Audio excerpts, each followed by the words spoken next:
con el referente de la Sociedad Rural Gualeguaychú, con Sergio Dalcol, porque el senador provincial, Alfredo de Ángel, senador nacional, presentó un proyecto justamente para eliminar de manera gradual las retenciones. Sergio, buen día. Mónica Farabelo y Marco Jaworski te saludan. ¿Cómo estás? Hola, buen día. ¿Cómo están ustedes? Pero muy bien, Sergio. Bueno, primero, muchísimas gracias por atendernos.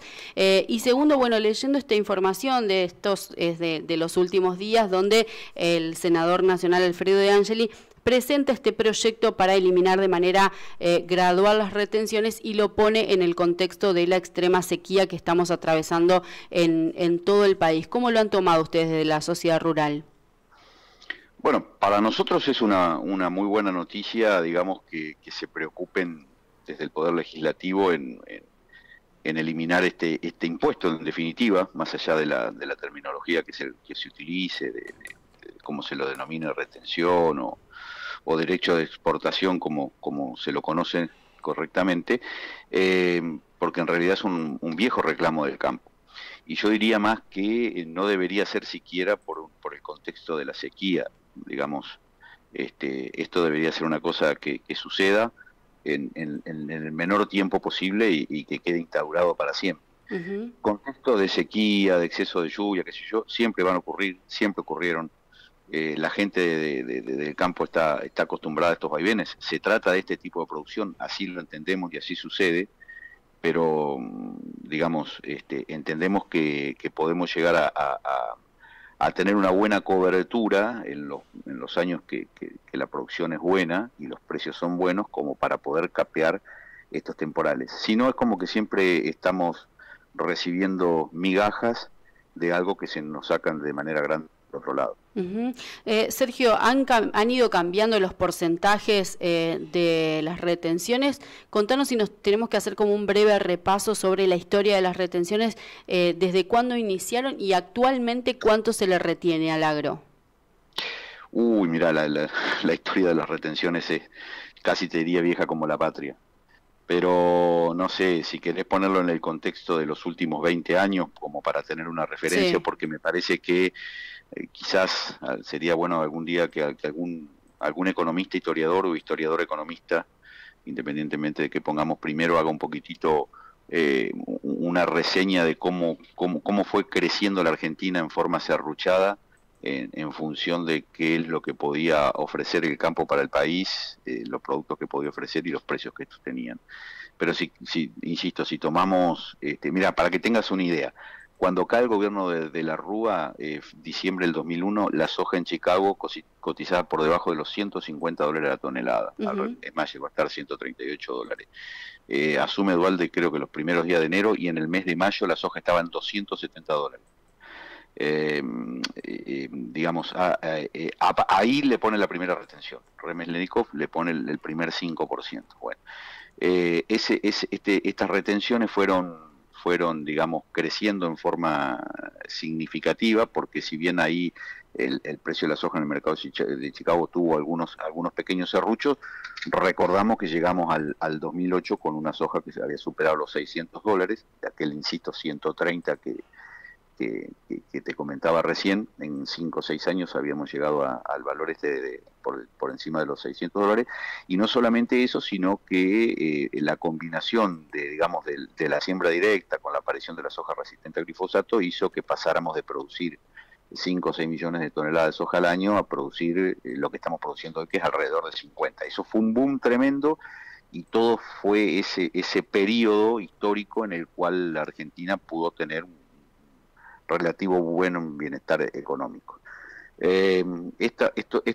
Estos procesos, insisto, no son estáticos, son dinámicos. Hay veces que se combinan factores de buena producción con buenos precios, y hay veces que se combinan factores de mala producción con malos precios. Y en el medio tenemos lo otro: buenas producciones con precios normales o producciones relativamente más escasas con precios altos, lo cual en cierta manera va compensando a lo largo de los distintos periodos la rentabilidad que puede llegar a tener un productor. En los últimos años, te diría, lo que hemos observado, que francamente no sabemos a ciencia cierta si atribuirla al cambio climático global. Yo en general pienso que no, porque no me daría la impresión de que un cambio climático pueda ocurrir así de esta manera, pero bueno, es una opinión personal, para eso están los especialistas, los científicos. Pero ya, bueno, recordemos, en el año 2018, que ya se había empezado a instaurar esta seca que todavía en el 23 la estamos sufriendo, hubo solamente un año y medio, digamos, de que la seca no fue tan grande, pero en el año 2018, de producir aproximadamente 50 millones de toneladas, bajamos, a nivel país hablo, bajamos a producir alrededor de 35 millones de toneladas. Nos faltaron 15 millones de toneladas, y no solamente eso, sino que el precio de la soja, que estaba por arriba de los $500, ese año estaba muy bajo, porque obviamente no somos los únicos productores, y bueno, y ese año ya se empezó a tener un fuerte retroceso. Después hubo una recomposición de stock y de precios, y después, bueno, en los últimos 3 años hemos vivido estos procesos, digamos, que en el cual yo creo que los precios son buenos, independientemente del tema de la guerra. Los precios han sido relativamente buenos, se han sostenido por casi día por sobre la línea de los $400 de tonelada en Chicago. Hoy estamos en el orden de los 550, y bueno, nada, a nivel país la producción este año va a ser catastrófica. Y de todas maneras, en este contexto que vos decís, bueno, va a ser catastrófica la situación en este año, la retención sigue siendo igual que en las épocas buenas. Exactamente. Por eso yo insisto esto, digamos, miren, la gente se olvida de las cosas y nosotros tenemos una memoria frágil. Hace menos de un año, abril del año pasado, sí, el presidente Fernández largaba una lucha, o una campaña, una guerra, creo que la denominó, contra la inflación, y lo primero que hizo fue subir las retenciones. O sea, pasar del 30% que estaban al 33% en el caso de la soja. Y del 12 al 15 en el caso del maíz y del trigo. Al margen, esto solamente hablando de retención, al margen de todas las otras trabas que hay al momento de querer comercializar. Al margen de la dificultad de tener un tipo de cambio diferencial que hace que, como los dólares son escasos, si uno dijera, bueno, yo vendo la soja con el dólar oficial de 180 pesos o lo que cueste, 180 o 190, pero puedo conseguir insumos a ese precio, en realidad no sería problema. Pero la realidad sabemos que no es así. Entonces los insumos, muchos han subido a valores de dólar común, blue, o como lo quieras llamar, el valor real del dólar billete, pero sin embargo los cultivos y la producción se liquidan al dólar oficial. Esto genera un combo, digamos, de una situación catastrófica que, repito, va mucho más allá del problema climático. Sergio, entonces, escuchándote, de acuerdo a tus referencias con respecto a las retenciones, es muy poco viable que se pueda llegar a desarrollar el proyecto que intenta poner De Angelis. Sí, a nosotros lo que nos parece interesante es lo siguiente: estamos a poco, no sé cómo podemos medir el tiempo, porque acá en Argentina 24 horas es una eternidad a veces, pero estamos a poco tiempo de un proceso eleccionario.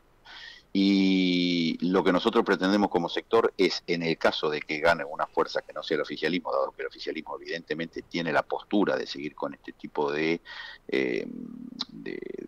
marco fiscal impositivo, que si en el caso de que la oposición llegue a ser gobierno, cuando suban no digan, no podíamos, porque si lo quieren hacer ahora, que son oposición, obviamente que cuando lleguen, claro, en el caso de que lleguen a ser oficialistas, lo primero que tendrían que hacer es levantar la mano, claro, y hacer lo que dijeron mientras estaban ante la oposición. Si no, es muy fácil tirar cascotes cuando uno está fuera de la casa, pero no lo quiere recibir cuando está adentro. Sí, Sergio, eso me parece que es como la historia argentina, ¿no? Porque cuando asumió Mauricio Macri también había cierta esperanza en el sector del campo de que esto se quite o se reduzca de alguna manera, y no fue así. Por el contrario, Macri también apeló a las retenciones.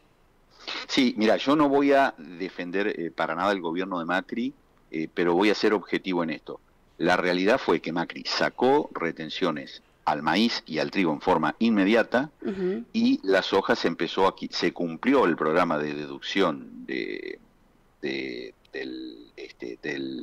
los derechos de exportación de la soja, que iban bajando, la verdad que ya no me acuerdo, pero si era el 1% mensual, el medio. La idea era que en un periodo así más o menos tiene la misma dinámica que el proyecto que presentó Alfredo de Angelis, pero bueno, de manera diferente. Creo que el proyecto de Angelis habla de bajar en el término de 4 años a razón de un 25% por año, pero fijo a partir del 1 de enero de cada año. Esto era, yo creo que iba bajando el 1% mensual, o no recuerdo con exactitud, al margen de que ya había tenido una baja sustancial de una, que creo que del 35 bajó al 30, y después, bueno, y cuando llegó andaba alrededor del 20% los derechos de exportación que había sobre la soja, insisto con esto que al trigo y al maíz se le había sacado.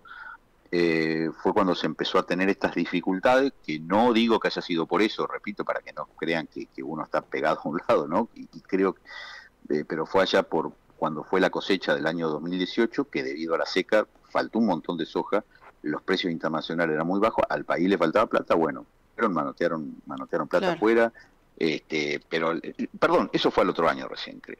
Pero bueno, la cuestión concreta, y bueno, y ahí fue que en realidad no se volvió a subir la retención a los granos. Lo que se hizo fue poner un impuesto que en ese momento era de 4 pesos por dólar, el dólar estaba a 40, o sea que era el 10%, a toda la exportación. Son maneras diferentes de manejar el tipo de cambio. De la misma manera que ahora hay un dólar común o un dólar bolsa, MEP, tarjeta, Qatar o como quieran llamarle, que vale casi 400 pesos, hay un dólar oficial que vale 200, vale 50. Bueno, en este caso fue esto, un dólar, dijeron, bueno, el que exporte en vez de recibir un dólar de 40 va a recibir un dólar de 36. Esos 4 pesos, ese 10%, significó nuevamente pasar en términos concretos, de una retención que estaba en el orden del, insisto, del 20% de la soja y que iba disminuyendo paulatinamente, nuevamente que pasara al 30%, casi como que después de 2 o 3 años descendimos. Eso es lo que nosotros, digamos, nos encantaría, pretenderíamos como política de Estado que eso no suceda. Los vaivenes productivos y de precios son algo que no vamos a poder manejar nunca, y es algo que las economías desarrolladas tienen de cierta manera equilibrado, porque el mercado ya lo ha equilibrado así, y permiten en cierta manera amortiguar todo este tipo de cambios. Nosotros lo que hacemos es, decimos vamos para allá, y después entramos a manotear lo primero que se nos venga, y siempre lo primero que se te viene a la cabeza, y lo más fácil es manotear el campo. Pero después cuando suceden estas cosas, ¿no?, que hay desastres productivos, por el tema, por ejemplo, en este caso de una sequía que afecta a una gran porción del país, y uno sale a pedir ayuda, primero queda como el malo de la película, y segundo, insisto con esto, lo que le pueden llegar a dar esos miles de millones que anuncia son migajas realmente, frente a la tarasca de la torta que se llevan por las retenciones. Claro, claro. De todas maneras, Sergio, digo, lo que propone De Angeli, por ejemplo, para la gente que nos está escuchando, dice, para aquellos sectores productivos de mayor impacto fiscal, reducir en un 50% para el primer año de entrada a la ley en vigencia, en caso de que esto se convierta en ley, y de 5 puntos porcentuales anuales hasta la eliminación total del mismo.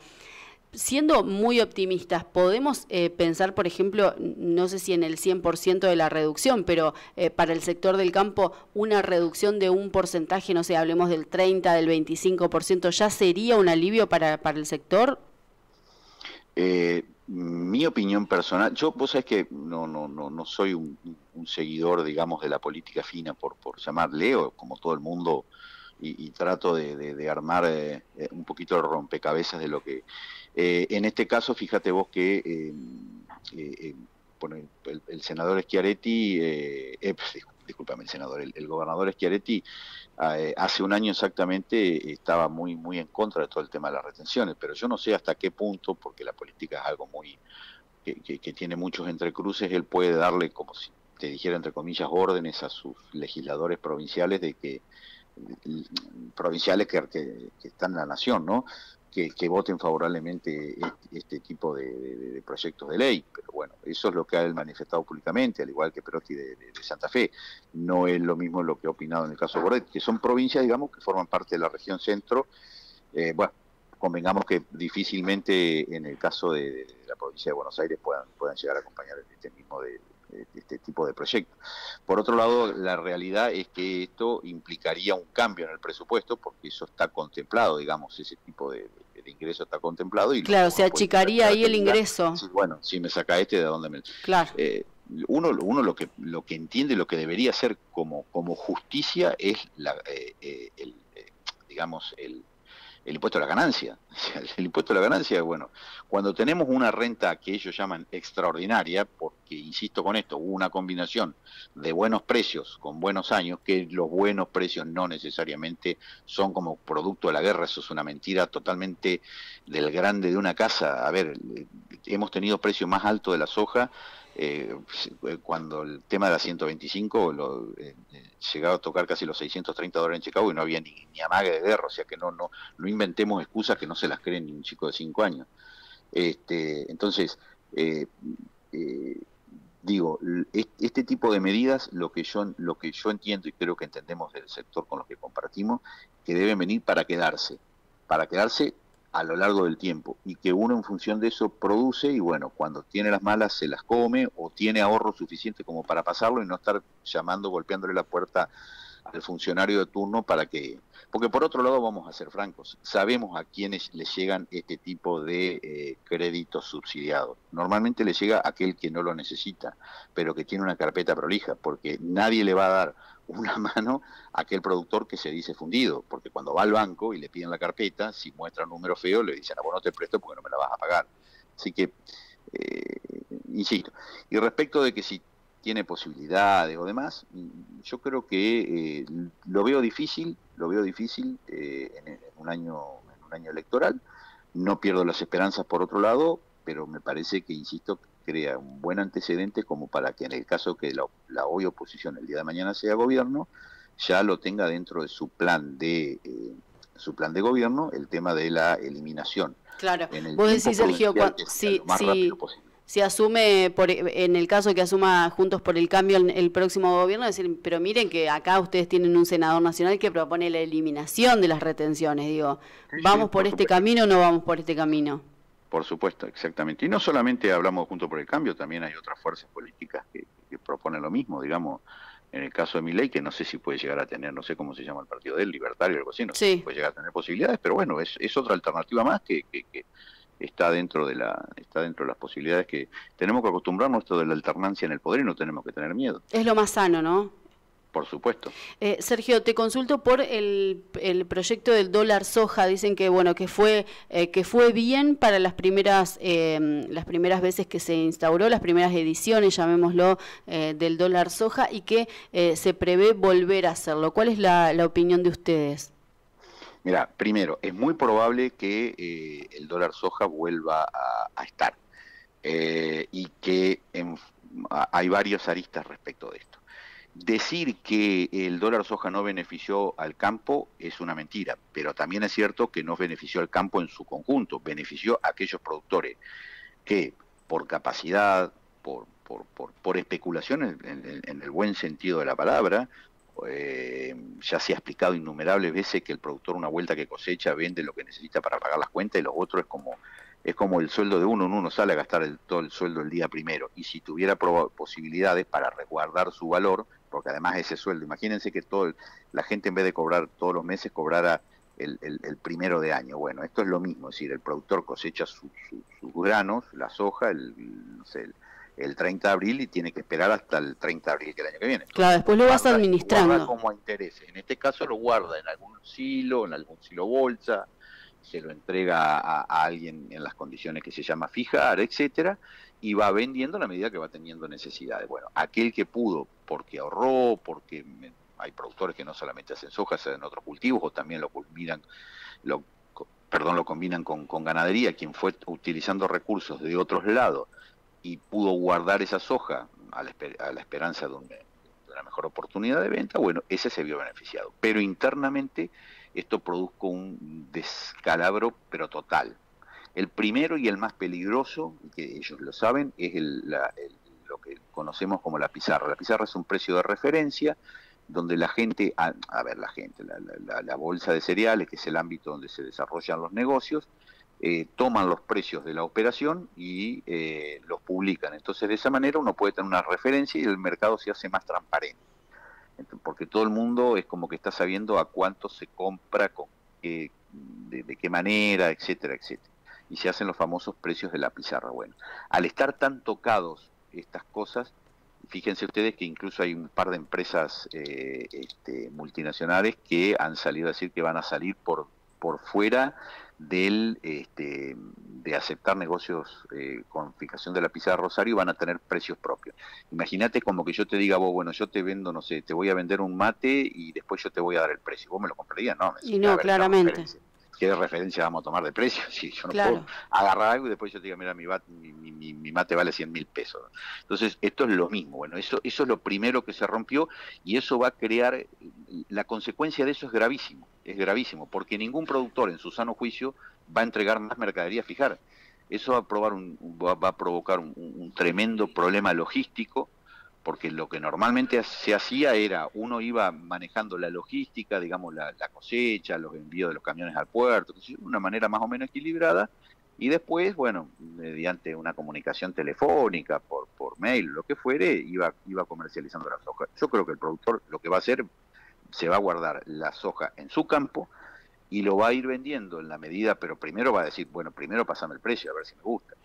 Pero eso va, repito, cuando todos salgan a querer hacer lo mismo, no va a haber logística, porque se van a amontonar camiones, se van a amontonar barcos, y todo eso el gobierno lo sabe. Por otro lado, también surge el problema de lo que es el valor de los expellers que se utilizan para el consumo animal, y eso es, digamos, provocó una distorsión tremenda por el incremento del valor en el costo porque eso estaba valorizado, digamos, al valor soja que tiene en una condición normal. Pero cuando el exportador puede salir a pagar este diferencial del dólar soja, que es un precio más alto, claro, el productor que entregó su soja en una aceitera local va a querer cobrar por su soja lo mismo, y en este caso no se la van a poder pagar, o si no, el tambero, el productor ganadero que engorda su hacienda dándole alimento balanceado, que esto forma parte de la dieta, no es que solamente comen espeler de soja, pero forma una parte importantísima de la dieta,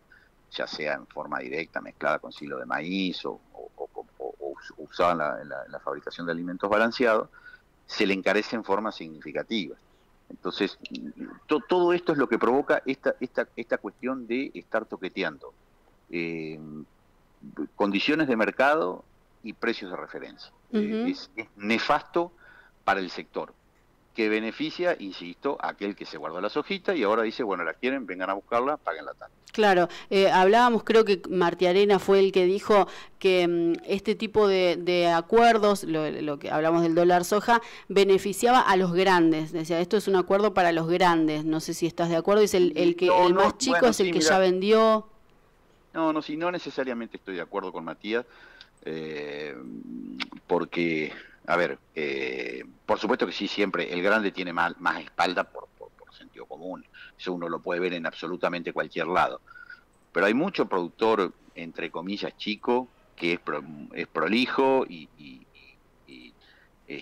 tiene su economía más o menos en orden, y también, por eso, a mí no me gustaría individualizar a qué tipo de productor benefició o a qué tipo de productor afectó, porque hay grandes que son desprolijos, que producen mal y a veces tienen que vender todo en la cosecha para pagar las cuentas. O sea que en ese sentido, no sé si, pero digamos, repito, para el mercado como tal y para la Argentina es una medida nefasta, porque otra cosa que va a pasar, y ya se las voy adelantando, es muy probable que en las liquidaciones uno puede vender granos sin tenerlo, ¿no? Digamos, vamos a suponer que yo tuviera sembrado soja en mi campo. Yo puedo llamar a un corredor y decirle, bueno, mira, te vendo soja, que la voy a tener si llueve, etcétera, etcétera, etcétera, en el mes de mayo, y él me dice, bueno, te la voy a pagar tanto. Él a su vez puede darse vuelta y venderla al exterior, ¿no? Previendo que yo se la voy a entregar en ese mes, él puede darse vuelta y vendérsela a alguien en el exterior.